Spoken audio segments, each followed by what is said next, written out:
No mask survives the fire. Neither do your lies. The first thing that cut me wasn't a knife or a word. It was paper, slick, perfumed from my wife's yoga mat. I pulled the mat from the top shelf of the hall closet because the dog had chewed my foam roller, and the mat unrolled with the slow, guilty sigh of vinyl. Out slid a glossy card that didn't belong to our house, our life, or me. The Phoenix Circle, awaken the wild within. That's what it said in copper foil, the letters ridged under my thumb the way a secret feels when you finally touch it. A QR code sat in the corner like a mole you should have had checked. No address. No date, just a symbol, a promise, and my heart kicking at my ribs like it wanted to leave first. I told myself it was nothing. My wife, Mia, runs operations for a fitness chain. She collects wellness junk the way other people collect parking tickets. But the card had weight, the kind money gives things, the kind that makes a person careful. I slid it back and set the mat by the door. Then I made dinner, paid the electric bill, fed the dog, and told myself normal stories. People who are cheating don't put invitations in their exercise gear.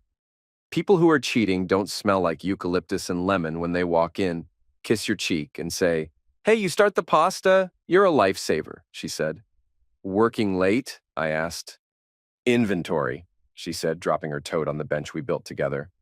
"Franchise audit next week. You know how it is?" I do know how it is. I'm a project manager for a commercial contractor. Schedules, budgets, lead times. I can smell a lie the way I can smell wet drywall. Faint, chalky, something you learn by living with it.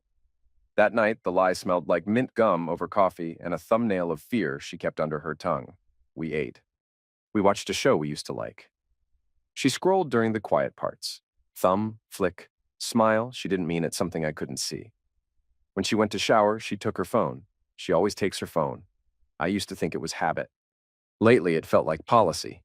At 11, she fell asleep sideways on top of the covers, the way she does when she's more tired than honest. The dog snored. The house settled. A truck hissed past on the wet street.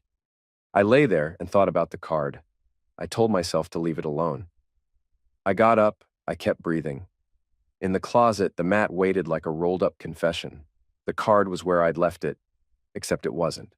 The corner stuck out at a new angle. That meant she'd seen it too. That meant she knew I knew, or she thought she fixed it and I wouldn't notice. Either way, we had a new rule in our marriage. Whoever hid better won. I took the card to my desk and opened my laptop. I told myself I was only going to look at the URL behind the code. I told myself I'd be a scientist about it. Curiosity, then sleep. The code resolved to a landing page with no branding, just a blank field and a line of text. Enter your access token. I didn't have a token. But I do have eyes, and I've spent 15 years getting foremen out of jams by remembering numbers they forgot. Mia uses the same stems for passwords. A maiden name, a birth year, a marathon time she never stops bringing up. I tried combinations until the field blinked, then slid me into something dark and gold and private. A logo burned onto the black, a bird rising out of fire, but the fire looked like strands of hair. Below it, an RSVP list. Names, not handles. Names. Columns for host, primary, guest. My wife's name sat at the top row with a gold star next to it, like kindergarten, if kindergarten had champagne. Then I saw the next 3 names. Catherine, my mother. Rachel, my sister. Emily, my daughter. They were marked hosts. I didn't breathe for a count I couldn't name. I watched the cursor blink in the corner like it was waiting for me to react the way systems wait for yes or no. Somewhere in the house, water ticked in the pipes. Somewhere in my chest, something old stood up. I saved the page as a PDF. Then I printed it. The laser printer lit the room with a clean white lie. I picked up the warm paper and read it again, as if the toner might rearrange into a better truth on the second pass. It didn't. Awaken the wild within, the card had said. Fine, I could be wild, but I would be awake. I slid the card back where I found it, rolled the mat, squared the edges like a carpenter at the end of a day, and put it on the shelf. I shut the closet and stood there long enough to hear my own breath go in and out without catching. Then I went back to bed and lay beside the woman who had been my partner for 21 years, and I looked at the ceiling like it was a map I could finally read. When she rolled toward me, I closed my eyes. When she whispered, "Good night," I said, "Night," I said. I didn't sleep. I planned. And the plan began with one quiet surgical rule. I wouldn't confront anyone until I had all of it: dates, names, money, risk. I would build it like a bridge over a river I could drown in. I would not fall. Because if the Phoenix Circle was what I thought it might be, I wasn't going to blow up a room. I was going to burn down a house and leave the foundation spotless. The PDF lay face down under a manila folder in my desk drawer, but it might as well have been nailed to the inside of my skull. All day at work, while I signed off on bids and answered RFIs, I kept seeing the gold star next to Mia's name, the neat block letters spelling out my mother's, my sister's, my daughter's: host, host, host. It was a Wednesday, which meant Mia had her early class at the gym. Catherine was probably doing her midweek charity lunch. Rachel was on some remote conference call she'd brag about later. And Emily, God, Emily was supposed to be in sociology lecture, not playing hostess in whatever this thing was. I told myself she didn't understand what she was part of. That's what fathers do when the truth's too sharp. We dull it until it fits. By 4, the pressure behind my eyes was a migraine waiting to happen. I closed my office door, pulled the card from my laptop bag, and scanned the QR again. The site hadn't logged me out. The guest list had a View Profiles link in pale gray at the bottom. I clicked. Photos loaded. Portraits like high-end dating profiles, except the smiles were tight, like everyone knew they were sharing a secret you weren't supposed to be smart enough to find. Each profile had a section: first experience, specialty, preferred company. Mia's read like bad lifestyle copy: empowering women to reclaim desire in curated, risk-free environments. Catherine's was worse: lifelong believer in female. Independence, hostess with an unmatched taste for discretion. Rachel's could have been a real estate ad. She even listed exclusive locations as a specialty. Emily's page was locked, marked private members only. The lock icon made my stomach turn.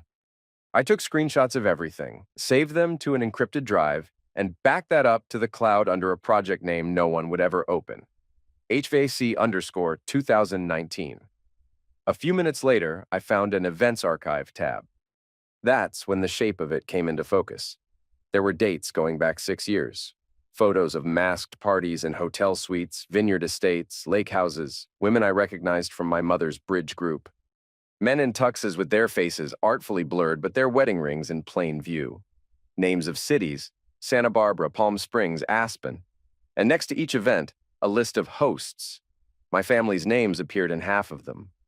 It stopped being about Mia's cheating somewhere between the 4th and 5th event. This wasn't just infidelity. This was an organized, ritualized game for people who thought the rules didn't apply. They'd turned betrayal into a kind of sport, and they'd done it together. My wife, my mother, my sister, and my daughter. I had questions, too many. But the one that rose above the rest was, why me? Why include me in the lie, but not the game? Did they think I was too stupid, too loyal, too blind? Or was I just the mule carrying the image they needed? Stable husband, decent father, reliable son, while they played. When I got home, Mia was on the couch, laptop balanced on her knees, a throw blanket around her like she'd been born in that pose. She smiled over the screen. "Hey," she said. "Long day?" "Meetings," I said, dropping my keys into the dish. "You?" "Just the usual." Her eyes flicked down to her phone when it buzzed. She typed something quick, smiled at whatever came back. I stood there, watching the blue light from her screen wash over her face. I could have asked her then. I could have said, "What's the Phoenix Circle? Why are my mother, sister, and daughter listed as hosts?" I didn't. Instead, I went to the kitchen, made myself a coffee I didn't need, and listened to the faint tapping of her fingers on glass. That night, after she fell asleep, I opened her tote: gym clothes, receipts, a lipstick she swore she didn't wear anymore. No phone. She kept that tucked under her pillow like a diary. But in the side pocket, I found a folded paper, an RSVP confirmation for an event in 2 weeks. Location: private estate by invitation only. Dress code: cocktail. Masks provided. Host: Mia L. Carter. I put it back exactly where I'd found it. The next morning, I told my site supervisor I'd be taking some personal days soon. I didn't say why. He's a practical man. He just nodded and told me to give him dates when I knew them. That night, I bought a burner phone. I downloaded a QR reader, a secure chat app, and a cloud backup tool. Then I scanned the RSVP code on the paper. It opened a group chat. 50-something members, all women, all posting about the upcoming estate weekend. threads about catering, music, guest caliber, recruitment strategy, and there, among the usernames, were three that made my skin go cold. C_Carter, R_Carter, E_Carter 19. They weren't just attending, they were planning. I told myself I wouldn't scroll the whole chat that night. I told myself I'd just skim. But like every bad idea, it started with a little and ended with sunrise. The messages read like a mix of event planning and coded gossip. Mia was posting menu suggestions, sushi boats, champagne towers. Rachel was talking about valet logistics. Catherine about ensuring no staff are local. Emily's posts were short, like she was trying to sound older than she was. DJ confirmed, mask samples in mail. Every so often, someone would post a clip from the past event. Always cropped at the eyes, always the same half-lit, gold-tinted rooms. Music low, glasses clinking, laughter. Then the camera would angle away from the dance floor to some private corner, hands on hips, faces close, champagne spilling down wrists. I saved them all. By the third clip, I realized there was a pattern. They weren't just filming for fun, they were documenting. The file names had dates, location codes, initials. It wasn't porn, it was evidence. And not the kind you take to court, the kind you use when you need someone to stay quiet. Then, I found one that froze my hand on the mouse. Mia, in a black mask, standing by a bar in what looked like a Vineyard Estates tasting room. She had her arm around Emily. My daughter wasn't masked, just smiling nervously at the camera, and Mia's voice, clear, laughing, said, "She's going to be a weapon, not a sufferer." The clip ended there. I sat back, heart thudding against my ribs, trying to process the fact that my wife had put our daughter in this world and framed it as empowerment. My first instinct was to call Emily right then, but what would I say?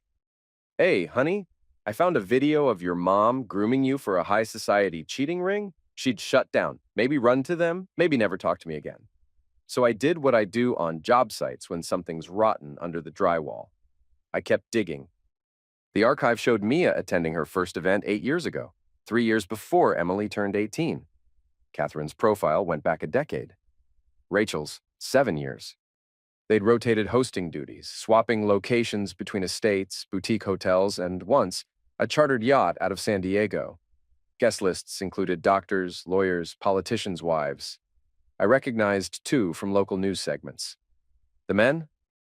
Different every time, sometimes single, often married, always photographed from angles that protected them and exposed the women just enough. It was a game of leverage. No one here was naive. I traced the payments next. Each event had a patron tier, men who donated for the privilege of attending. The donations went to shell companies with vague names: Ardent Solutions, LLC, Blackthorn Enterprises, Sunvale Consulting. I ran one through the state registry. The agent of record for Ardent, Rachel. For Blackthorn, a man named Charles W. Blake, Catherine's bridge partner's husband. And Sunvale, Mia. This wasn't just social. This was commerce. By the time I closed the laptop, the horizon was starting to gray. Mia stirred beside me in bed, mumbled something about needing to hit the gym early. I told her I'd make coffee. When she left, I opened my notebook and started a list. 1. Event dates and locations 2. Host responsibilities 3. Payment flows 4. Video catalog 5. Key phrases that could be used as leverage. It felt clinical, but that's what kept me from shaking. If I thought about it as family betrayal, I'd lose control. If I thought about it as a project, I could finish it. That afternoon, I went to an electronics shop and bought 3 micro cameras, 2 voice recorders, and a set of GPS trackers. The clerk joked about me being the next James Bond. I smiled and said, "More like the building inspector." That night, Mia came home late, hair damp from a shower she hadn't taken in our house. She kissed me, quick and distracted, then poured herself wine. "Inventory again?" I asked. She nodded, eyes already on her phone. "Same nightmare as last week. It's fine." It wasn't fine, but I let her think I believed it. Because now I understood, this wasn't about a fling, or even a double life. This was a system they'd built and maintained, and the only way to take it apart was to make them believe it was still invisible. I went to bed early, leaving her downstairs. I needed rest, not for sleep, but for clarity. 2 weeks until the estate weekend. 2 weeks to gather enough to end it. Not just for me, for Emily, for all of us. You don't pull a rotten beam and hope the roof stays up. You shore, measure, and then you cut. That's what this was now. Load calculations, not feelings. I started with faces. Clips from the archive gave me enough frames to run a basic match against public photos. I didn't use anything illegal. I used what everyone uses: search bars, alumni pages, LinkedIn headshots, charity gala albums tagged by people who want you to know they were there. The first face that hit was a man in his 50s with careful hair and careless hands. Doctor. Alan Pierce, professor, married, tenure so thick you could bounce a hammer off it. He'd lectured on power dynamics in the modern workplace. I found a photo of him shaking hands with the dean, the same ring on his finger as in the video where he was anonymous. My daughter had taken his seminar last year. I didn't think about that, not yet. The second was smoother. A venture guy with a sunburned grin, Evan Dale. He used to date Rachel.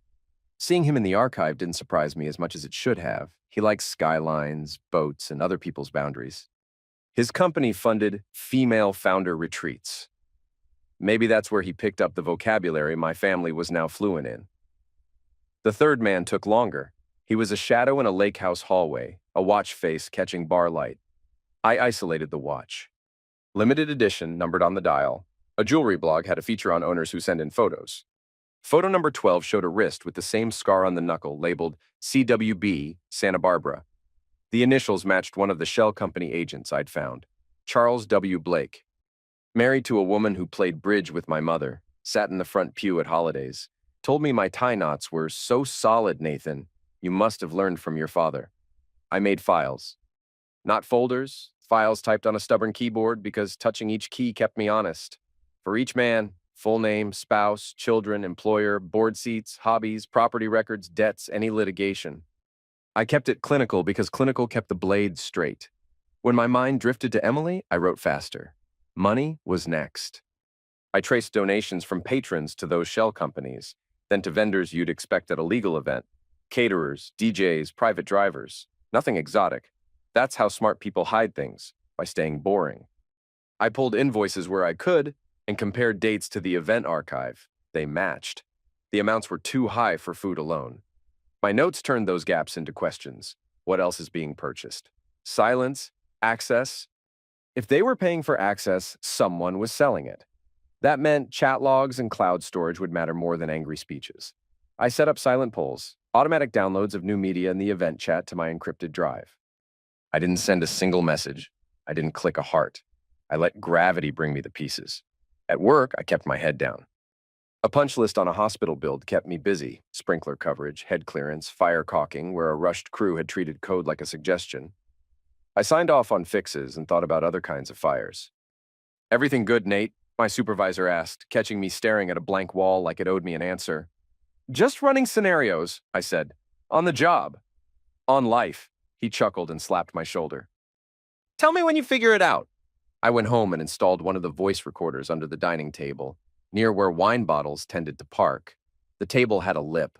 The mic nested there and looked like a wood knot. If Mia brought her co-planners over, I wanted the raw tape of how they pitched this thing to themselves. 2 nights later, I got my first payout. They met at our house, because of course they did. My mother arrived with a casserole like we were rehearsing normal. Rachel wore black like she was the stage. Mia opened a Pinot and poured thoughtfully, the way a bartender pours when he knows your afternoon wasn't kind. Mask vendor confirmed, Rachel said, clinking her glass. Drivers coordinated, my mother said. Same company we used for the oncology gala. Discreet. Emily came late, hoodie up, eyes rimmed. She kissed my cheek, sat at the edge like a guest of her own life. We're not doing names this time, Mia said, tapping her phone. Numbers only. Everyone gets an assigned number at the door, men included. Nothing personal leaves the room. That include phones? Emily asked. Sealed, Mia said. Pouches, like the comedy shows. And the first experience thing? Rachel asked, rolling her eyes like she was bored by the soul of the party. That's over, right? People can stop pretending this is therapy. It was never therapy, my mother said gently. It's community. Community, Emily said flat. I let them talk until they left. I didn't listen to the recording that night. I waited until morning, when I could sit with coffee and treat it like a report. The mic had caught everything. The scrape of glass on wood, the size, the language they used to turn a transgression into a mission statement. Men build networks on golf courses, Mia said. We build ours where we're strongest. Which is? Rachel asked. Choice, Mia said. I paused the audio and wrote that down. Not because it was profound, but because it was a hinge. They were telling themselves a story where they were the architects, not the arsonists. In the chat, a new message landed. Reminder, estate weekend coincides with Mia's birthday. Theme is Phoenix. Dress code, metallics. Perfect. A birthday is camouflage. Cake on the table, candles, a reason for family to be there. If I needed everyone in one place, this was my bridge. I called an old contact from a security firm we'd hired to guard equipment on a stadium build. I need clean, I said. Temporary staff for a private event. No local gossip, background's tight. How many? He asked. Half a dozen, I said. Men in suits, women who can pass as coordinators. They need to take direction without making noise. What are we protecting? Dignity, I said. And maybe ending a tradition. He laughed like I'd made a joke. I didn't correct him. We set terms. I wired a deposit from my savings because justice, like weddings, requires a down payment. That night, I looked at the files I'd made for the men and considered calling their wives. It was a clean fantasy. Blow the whistle, watch the circle collapse under regular moral gravity. But if I moved too soon, the women in my life would close ranks. The game would go underground, and Emily would learn the worst lesson, that hiding better is the same as being better. No, I needed them to walk into a room they thought they owned. I booked the estate, not theirs. Mine, through a client who owed me a favor. A place with sight lines, power I could control, acoustics that sent whispers to the corners where cameras could hear them. Then I opened a blank document and typed in a heading. Birthday weekend, run of show. I built the schedule like a scaffold. Arrival windows, valet queues, private dressing area, the reveal. I didn't sleep. I measured the span. I checked the load.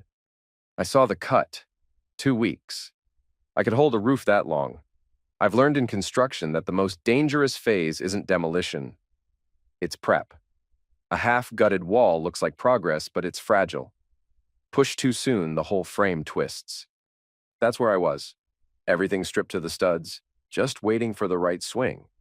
The estate I booked sat 30 miles out, down a drive so long the mailbox had its own address. It had hosted fundraisers, wine tastings, the kind of weddings where the bride wore 2 dresses and the guests compared portfolios between courses. It was perfect, neutral, high-end, with a kitchen big enough for a catering crew and grounds you could lose a person in. I gave my security contact the date, the head count, and one hard rule. Everyone works for me, not the guests. They'd wear black, no name tags, and they'd carry earpieces. The actors, because that's what they were, got separate instructions. They'd play the role of patrons, dressed in the same style as the real ones from the Phoenix Circle archive. They'd mingle, flirt lightly, but never cross the line. Their job was to make the real hosts feel like the night was going exactly to plan. The invitations went out from Mia's email, sent by me from her laptop while she was in the shower. Celebrating Mia's birthday in true Phoenix style, the message read. Private estate, metallic theme, cocktails at 8. I used the chat's own phrasing so it would pass their sniff test. Every name from the upcoming event list got one. They responded like clockwork. Rachel. Perfect. Catherine. So proud. Emily. Just a thumbs up emoji. Meanwhile, I laid my wiring. Cameras hidden in mantel clocks behind air vents in the carved lattice of the upstairs balcony. Audio mics in centerpieces, in the potted palms, in the false bottom of the champagne cart. I ran the feeds to a locked room off the kitchen, where a single monitor would give me every angle. 1 week out, I started the soft push. Casual comments over dinner. Thinking of doing something big for your birthday this year? She smiled, intrigued. Oh? Like what? I shrugged. You'll see. It wasn't a lie. The voice recorder under our dining table caught a planning session between Mia and Rachel 2 nights before the party. They discussed which numbers they'd assign to certain patrons who might need special attention and how to manage Catherine's tendency to overplay her role as hostess. No one mentioned me. In their script, I didn't exist. Perfect. 2 days before, I met the actors at the estate. We walked the rooms, practiced the flow. They memorized the safe topics, travel, business, wine. They learned the danger zones, politics, real closeness, anything that might pull the real hosts off script. One of them, a tall guy named Wes, asked, "And what happens when the curtain drops?" "You'll know," I said. "You'll hear it." The day before, I checked the chat. Mia posted, "Masks will be provided on arrival. Remember, phones in pouches." Catherine confirmed the champagne. Rachel joked about training the next gen. Emily posted nothing. That silence told me she either hated this or had finally learned their rules about not leaving a trace. I didn't know which would be worse to find out. The morning of the party, I went into work like it was any other Friday. I signed off on a final inspection report, shook hands with a client, and left early. On the drive to the estate, I rehearsed, not lines, but tone. This wasn't going to be a shouting match. This was going to be a presentation. Calm, factual, undeniable. When I got there, the crew was already in place. Lights were warm, music low, champagne chilled. The masks, metallic gold and silver, waited in a tray by the door. The actors were in their corners, glasses in hand, looking like money. At 7:45, the first car pulled up. Catherine stepped out in a bronze gown, smiling like she'd walked into her own coronation. Rachel followed 15 minutes later, silver from head to toe, phone already in the lock pouch the valet handed her. Emily came with Mia. My daughter's mask hung loose in her hand. She looked like she'd rather be anywhere else. Mia kissed my cheek. Wow, she said. "Happy birthday," I said. And as the last guests arrived, I moved to my locked room, eyes on the monitor, waiting for my moment. 2 hours to curtain. The estate was humming by 9. Glasses clinked, heels tapped across polished floors. The low thump of bass ran under it all like a second heartbeat. From the control room, I watched my actors move through the crowd with easy smiles, drawing out the real hosts, keeping them relaxed. If you didn't know better, you'd think it was just another upscale birthday party. That was the point. Mia owned the room. She glided between clusters, touching an elbow here, a shoulder there, laughing just loud enough to pull attention. Catherine worked the perimeter, greeting people like she'd curated the guest list herself. Rachel stood near the bar, her posture daring anyone to prove they belonged. Emily kept to the edges, sipping ginger ale, avoiding eye contact. At 9:15, Mia clinked her glass. "Friends," she said, her voice floating over the music. "Thank you for joining me tonight to celebrate life, friendship, and the freedom to be exactly who we are." Applause, polite and knowing. "In the spirit of the phoenix, let's shed what weighs us down and rise." She raised her glass. Cameras caught every angle. I gave her 5 minutes, let them settle into the comfort of control. Then I pressed the first button. The curtains along the far wall whispered open, revealing a massive screen they hadn't noticed when they walked in. At first, it looked like ambient art, gold light, slow movement. Then the images sharpened, clips from Phoenix Circle events. The music dropped to a pulse, letting the audio come through. Laughter, whispered names, champagne spilling onto bare skin. It took 10 seconds for the room to go still. Mia's smile froze. Rachel's hand lowered from her glass. Catherine's head turned toward me like she'd heard my voice, though I hadn't spoken yet. Emily's eyes widened. She took a step back. "Ladies and gentlemen," I said into the mic, my voice steady in every corner of the estate, "you've been brought here tonight under the promise of a celebration. And we are celebrating, just not what you thought." Gasps. A couple of my actors looked around as if they were as confused as the guests, selling the moment. "These are the real moments behind the Phoenix Circle," I continued. "Every clip, every whisper, every deal. Hosted by some of the finest women in this room, my wife, Mia, my mother, Catherine, my sister, Rachel, and yes, my daughter, Emily." Mia recovered first. "Nathan," she said, her voice measured. "What is this supposed to be? Some kind of—" The next clip cut her off, her own face, half hidden by a mask, telling the camera about training Emily to be a weapon, not a sufferer. Gasps turned into murmurs. Someone whispered, "That's her voice." Rachel stepped forward, eyes sharp. "You've taken these out of context. This is a private—" "Private? Sure," I said, "until the money changes hands. Until the recordings are used to keep people in line. Until you invite your own family to be props in your power games." Catherine's face had gone pale. She glanced at the screen just as an image of her leaning in to kiss a man with a blurred face filled it. The murmurs grew louder. One guest stepped toward the door. A security staffer, mine, politely blocked the way. Mia tried again, her tone softer. "You're making a scene. We can talk about this." We are talking, I said. In front of your peers. Just like you talk about me in your little planning sessions. Just like you talk about the numbers, you assign men you don't know. Or maybe you know them better than you admit.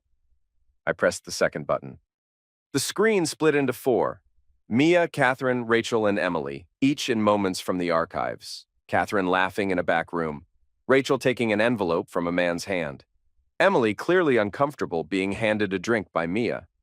Emily's voice cut through the silence. Mom, what the hell? That broke something. The composure in Mia's eyes faltered. Rachel looked away. Catherine reached for Emily's arm, but she pulled back. The guests shifted, uneasy, like they were standing on a dock that had just come loose from the pilings. I let the images loop, each one a nail in the frame they'd built around themselves. This, I said, is the real Phoenix Circle. Not empowerment. Not community. Just leverage, dressed in gold. Silence. I ended with one line, letting it hang. Rise from this. Then I stepped out of the control room, into the crowd, every camera still rolling. The room didn't erupt all at once. It simmered, like the seconds after a dropped glass, when everyone freezes, waiting to see if it shatters. Mia stood in the center, her mask dangling from one hand. She wasn't smiling anymore. Catherine had moved toward the bar, as if a drink could rewrite what had just been seen. Rachel stayed near the front, arms crossed, trying to project calm. Emily hadn't moved. One of the male guests, a real one, not one of my actors, broke the silence first. Is this some kind of art installation? His voice was high with uncertainty. Because if it is, it's not funny. It's not art, I said, loud enough for every corner to hear. It's your host's real work, and now it's yours to understand. Mia's eyes found mine. You planned this, she said, her voice steady but quiet enough that only the people nearest could hear. You went through your private crimes, I cut in. Yes, Catherine set her champagne flute down. Nathan, I don't think you realize the damage you're doing to yourself right now. To myself? I laughed once. You think this is about my reputation? The only thing I've done wrong here is believe any of you were worth protecting. Rachel uncrossed her arms, taking a slow step forward. You're being dramatic. Those clips are taken out of context. They're part of a controlled, consensual experience. No one here is a sufferer. Emily's voice cracked through hers. I am. Every head turned toward her. She stood small, clutching the stem of her untouched glass. I never wanted to be part of this. Mom told me it was networking. Grandma said it was about building confidence. She looked at Catherine when she said it, and my mother's mouth tightened. It wasn't. It was disgusting. Rachel shot Mia a glance that was pure calculation, one I'd seen on job sites when something went wrong and someone had to be the scapegoat. Mia, maybe you should... Mia cut her off, stepping closer to Emily. Sweetheart, you're young. You don't understand. Don't, Emily said, her voice suddenly sharp. Don't call me that right now. The tension finally snapped. Two women near the back started toward the door, ignoring the security staffer's polite attempt to redirect them. One of the male guests muttered something about lawyers. The actors I'd planted drifted out of the main room, leaving the real attendees to stew in the spotlight. I reached into my jacket and pulled out a folder. In case anyone here wants to pretend they didn't see what they saw, I said. I've printed stills and transcripts, everything you just watched, word for word, plus dates, payments, and names. I handed a copy to the nearest guest, who flipped through it with a face that tightened on every page. Mia's tone softened, that calculated pivot to wounded dignity. Nathan, you're humiliating us in front of friends. Friends? I let the word hang, then gestured at the crowd. These aren't your friends. They're your leverage. And now that leverage belongs to everyone here. Rachel finally snapped. You think you're some kind of hero? You've just exposed people who have the power to make your life very, very difficult. I stepped toward her, closing the space until she had to tilt her chin up. Good. Try. Sue me. Call the cops. I recorded the confessions, too. That last part was true. The recorder under my dining table had captured weeks' worth of planning sessions, enough to make denial impossible. A woman I didn't know, tall, mid-40s, dripping diamonds, set her glass down hard on the bar. I came here thinking I was part of something sophisticated. Turns out it's just a tacky little blackmail club. You people are disgusting. She turned on her heel and left, two more trailing after her. The room was thinning. The screen still looped images, each one more damning than the last. I stepped back, letting the silence spread, letting them sit in the mess they'd made. Catherine's composure cracked first. She swayed, reaching for the bar, then slumped onto a stool. Rachel crouched next to her, whispering fast. Mia stood alone now, watching the door like she was measuring how far she could get before the next blow landed. I gave her a moment. Then I said, "You wanted to awaken the wild within. Congratulations, you did. You just forgot the wild doesn't always take your side." No one spoke. The clink of melting ice was the only sound. That's when the front door opened and my father walked in. He'd been traveling, had no idea what was going on until I called him an hour before. He stepped into the main room, looked at the screen, then at Catherine. "What the hell have you done?" he asked. And for once, Catherine had no answer. My father's voice landed like a hammer on tile. Sharp, final, no undoing it. The guests who were still there turned toward him, maybe expecting him to smooth it over. He's always been the calm one. The man who could diffuse a fight at Thanksgiving with a joke. Not tonight. Catherine tried to stand, but her knees didn't seem to agree. "Richard, it's exactly what it looks like," he said, cutting her off without raising his volume. "And it's worse because you involved family." Rachel stepped in, hands up, like she could direct traffic in a collapsing bridge. "You don't understand the context." "Context?" my father asked. "I've been married to your mother for 43 years. I know exactly what she's capable of when she thinks the rules don't apply." His eyes cut to Mia. "And you. I welcomed you into this family. I defended you more times than you'll ever know." Mia didn't flinch. She was too good at holding ground. "Richard, this is not the place.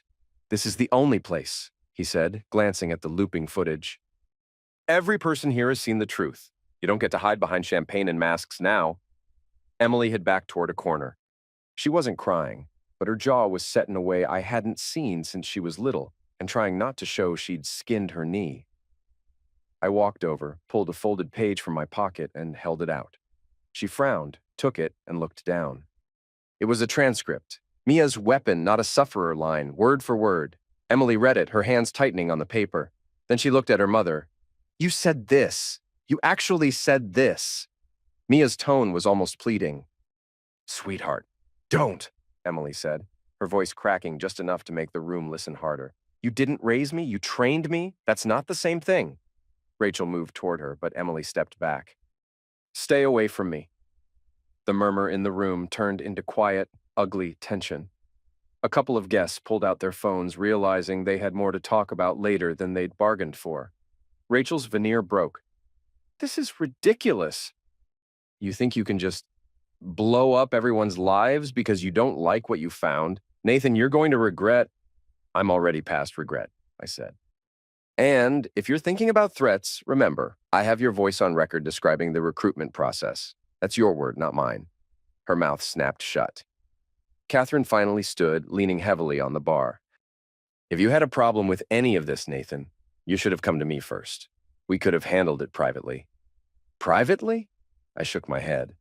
"That's your whole playbook. Keep it behind closed doors. Pretend it's empowering. Pretend the money isn't payment, it's tribute. Pretend my daughter isn't just another piece on your board." My father stepped closer to her.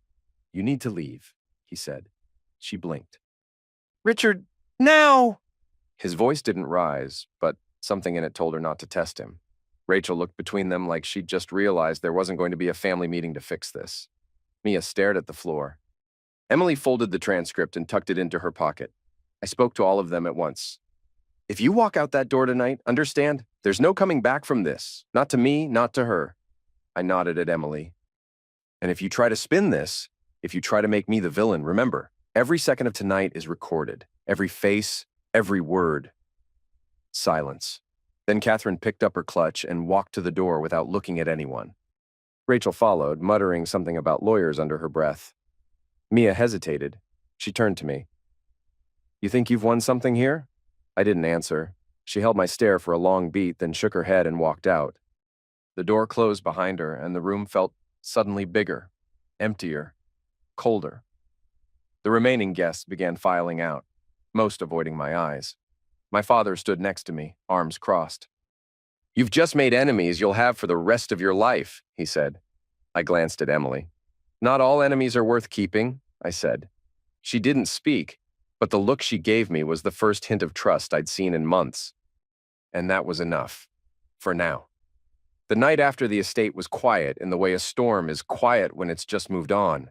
Everything damp, heavy, waiting for what comes next. Mia hadn't come home. Catherine and Rachel wouldn't, not after the way they left. Emily was in her room with the door shut, her lamp still on at 2 in the morning when I passed by. I wasn't pacing or drinking or staring out a window like a movie cliché. I was at my desk, working. The footage from the estate had already been duplicated, sorted, and clipped into files labeled so clearly a stranger could follow the story. Names, timestamps, audio transcripts, all in order. By dawn, I had my list of recipients. First, the college board where Emily was enrolled. They'd want to know a tenured professor had been filmed at an event like this, especially with a student present. That package included the doctor. Pierce Clip, his voice unmistakable even behind the blur. Second, the HR departments of the major firms and nonprofits connected to the women in the Phoenix Circle, especially those Catherine and Rachel liked to name drop at family dinners. Those emails contained footage and stills with dates, alongside payment records showing shell companies moving funds. Third, the trustees of my family's estate accounts. My grandfather's money wasn't going to fund this kind of operation anymore. The files I sent them were almost polite. Catherine and Rachel, each in situations the trustees would consider unbecoming, especially when tied to potential legal exposure. And then the final batch, an anonymous Dropbox link sent to every guest who had been at the estate that night. In the body of the email, I wrote one line. You taught my daughter to be a monster. I taught her to recognize one. By 10 a.m., the replies started coming in. Not to me directly. These were messages forwarded by friends of friends, leaked by people who wanted me to know the grenade had gone off.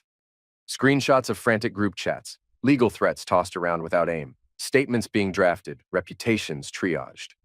At noon, the local gossip site ran a blind item about a high society women's network imploding after a shocking display at a birthday party. The comment section filled with guesses, some dead on, some laughably wrong. Either way, the story had legs. I went about my day like nothing had changed. Met with a foreman about a scheduling slip on a condo build, ate lunch at the diner near the job site, checked my email in plain sight of everyone. It's amazing how much power you keep when you don't hide that you're calm. That evening, my father called. You've started a war, he said. It was already a war, I told him. I just stopped pretending I wasn't in it. He was silent for a moment. Catherine's been removed from the foundation board. Rachel's fiancé called off the engagement this morning. Good, I said. He sighed. And Mia? I haven't heard from her. You will, he said. He wasn't wrong. At 9 that night, my phone buzzed with a number I didn't recognize. The text was short. We need to talk. Alone. No name, but I didn't need one. I replied with a time and a location, my office, 11 a.m. tomorrow. When I hung up, Emily was standing in the doorway. Is it over? She asked. No, I said, but the hardest part for you is... She nodded, lingered like she wanted to say more, then just said, thanks, and went back to her room. The next morning, I got to the office early. Mia arrived exactly on time, wearing black like it was armor. She closed the door behind her and sat without being invited. You've made a mess, she said. I cleaned one up, I said. You think you're righteous, but you've humiliated your own family. People won't forget that. I'm counting on it. She leaned forward. We can work this out, quietly. No more surprises, no more public scenes. Just let it die.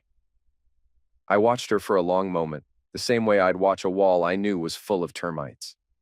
You still think this is about keeping the structure standing? It's not. It's about making sure it never gets rebuilt. She smiled then, but it was sharp. You haven't seen the last of me. I know, I said. Which is why you're going to see this next. I opened my laptop, played a clip from the estate, her trying to calm the room, her own words hanging in the air. Behind it, the faces of the guests she'd lost that night. Her smile faded. You wouldn't... I closed the laptop. I already did. She stood, adjusted her jacket, and walked out without another word. War over? No. But the ground had shifted, permanently. The fallout started faster than I expected. By Monday morning, Catherine's name was scrubbed from the charity's website. The local paper ran a tight, careful piece about governance changes following reputational concerns. Rachel vanished from social media entirely, which for her was like cutting off an oxygen line. I heard from a mutual friend that she'd been asked to step down from 2 client boards until further notice. Translation: indefinitely. Mia's world shrank in quieter ways. The boutique fitness brand she managed suddenly announced a change in leadership, and her profile disappeared from the company site. I didn't have to make a single call. Word had traveled on its own. The Phoenix Circle had always thrived on whispers. Now the whispers were knives. I spent that week working double shifts on the condo project, partly to keep my mind from looping, partly because I didn't trust idle hours. At home, Emily stayed in her room most evenings, but she'd started eating breakfast at the table again. We didn't talk much about the estate or the footage. I figured she'd come to it in her own time. On Thursday night, there was a knock at my door. When I opened it, Mia was standing there. No coat, hair loose, holding a bottle of wine. "I'm not here to fight," she said. "Just to talk." I stepped aside. She walked in, set the wine on the counter, and turned to me with that practiced softness I'd fallen for years ago. "You've made your point," she said. "I lost my job, my circle, my reputation. You've burned it all down." "Congratulations." "This isn't about winning," I said. Her eyes glinted. "Then maybe it's about what's left. Us. We've been married 21 years. We know each other better than anyone. We could still—" I held up a hand. "Stop." She tilted her head, a faint smile touching her mouth. "Stop what?" "Whatever this is. The seduction, the negotiation, the way you think you can pivot the moment you're cornered. You don't get another turn." She stepped closer, lowering her voice. "We could make this work. You could keep the footage to yourself. I reached into the drawer by the counter and pulled out a small black device, pressed a button. Her voice from 30 seconds ago filled the room. "We could make this work. You could keep the footage to yourself. I could—" Her smile cracked. "Burner phone," I said. "Always recording when you're around now." "For my protection." She stared at me for a long beat, then turned toward the door. "You've changed," she said. "No," I said. "I finally started acting like you." She left without the wine. The next day, I called my lawyer. Divorce papers were drawn up, citing infidelity and emotional cruelty. Mia was served the following Monday. She didn't contest, maybe because she knew the discovery phase would be worse than the settlement. Catherine sent one email, asking if I intended to keep dragging the family name through the mud. I didn't reply. Rachel tried a phone call. I blocked her number after the first ring. Emily came into my office at home a few nights later. She stood there for a moment before saying, "I don't know if I can forgive you for not telling me sooner, but I'm glad you did something." "That's enough for me," I said. She nodded, started to leave, then paused. "You think they'll ever try to start it back up?" "Probably," I said. "People like that don't stop because they've learned." They stop because they've run out of places to hide." By the end of the month, the Phoenix Circle was a rumor no one wanted to confirm. The site went offline. The group chat was deleted. But I'd backed up everything twice in 2 different states. Just in case. I thought the end would feel like victory, but it didn't. It felt like clean air after a long time breathing dust. Nothing dramatic, just the slow return of something basic you forgot you needed. One night, as I locked up the house, I realized I was sleeping again. Real sleep, without replaying conversations or watching for tells. That was freedom. Not headlines, not humiliation, just being able to stand in my own life without wondering who else had the keys. Mia had once told me, "Control is about making other people believe they're free." She was wrong. Control is knowing you are.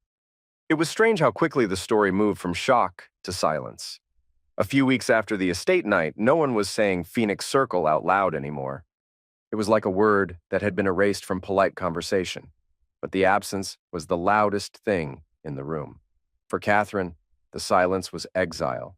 Her charity network, once the centerpiece of her social life, had cut her loose entirely.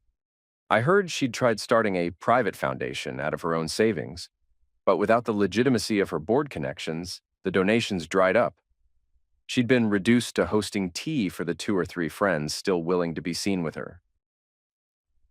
Rachel's downfall was more surgical. Her fiancé had vanished from the picture completely, and her name had been quietly dropped from half the real estate listings she'd been managing.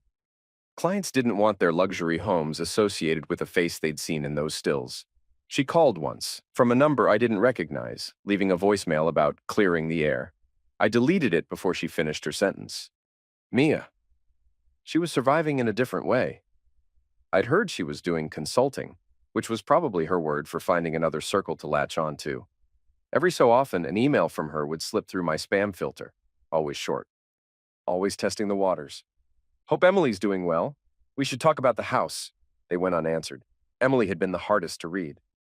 For weeks, she kept her distance, answering questions with 1 or 2 words, keeping her eyes on her phone when we ate. But slowly, that changed. She started asking about my work again. She told me about a class she liked. She stopped wearing the guarded expression that had become second nature. One night, she knocked on my office door holding a small flash drive. I found this in Mom's old jewelry box, she said. I turned it over in my hand. You open it? No, she said. I figured if it's anything, it's yours to see first. Later, alone, I plugged it into my laptop. Inside was a single folder labeled Legacy, dozens of subfolders, each with names I recognized, guests from the events with dates and files, videos, photos, voice memos. It wasn't just documentation, it was leverage, blackmail material. I copied everything to my encrypted drive, then closed the laptop. The flash drive went into my desk drawer, on top of the original Phoenix Circle guest list I'd printed the night I first scanned the card. 2 days later, I asked Emily to meet me at a cafe near campus. I slid an envelope across the table. Inside was another flash drive. This is yours, I said, her brows knit. What's on it? Everything you need to understand exactly what they were part of. You can look at it now or you can throw it away. Your choice. She stared at the envelope for a long time, then picked it up. Why give it to me? Because it's your history, whether you want it or not, and because I'm not going to decide for you what to do with it. She slipped it into her bag. I don't know if I'll open it. You don't have to. That night, I imagined her in her dorm room alone, plugging in the drive, seeing her mother, her grandmother, her aunt, all of them stripped of the stories they'd told. I imagined her deleting every picture she'd ever posted with Mia. It wasn't revenge anymore. It was inheritance. Not the kind you deposit in a bank, but the kind that shapes the ground you stand on. For the first time in months, I didn't feel the need to check my backup drives before bed. I still had them. I always would. But they weren't a weapon in my hands anymore. They were a warning in hers. When I closed my eyes, I didn't see the estate, or the footage, or Mia's frozen smile. I saw Emily walking away from all of it without looking back. And maybe that was the real ruin. Not the loss of money or status or connections.